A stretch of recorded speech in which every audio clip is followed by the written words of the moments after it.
Dari jutaan tokoh yang pernah hidup di muka bumi, hanya satu yang layak menempati posisi pertama.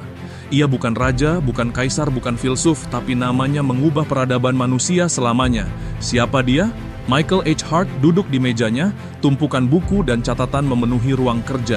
Ia telah meneliti tokoh-tokoh besar dunia, Isaac Newton, Julius Caesar, Albert Einstein, hingga Napoleon Bonaparte. Setiap nama memiliki kisahnya sendiri, prestasinya sendiri. Tapi ada satu nama yang terus menghantuinya, Muhammad. Seorang lelaki yang lahir di padang pasir, tanpa pendidikan formal, tanpa pasukan pada awalnya, tanpa kerajaan. Tapi bagaimana mungkin ia berhasil membangun sebuah peradaban yang masih bertahan lebih dari 1400 tahun?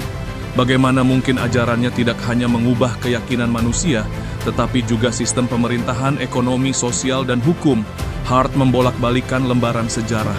Ia melihat bagaimana Muhammad, seorang anak yatim piatu, tumbuh menjadi pedagang yang jujur, kemudian menjadi pemimpin spiritual dan politik yang dihormati, tetapi juga membangun sebuah sistem pemerintahan yang adil dan kokoh.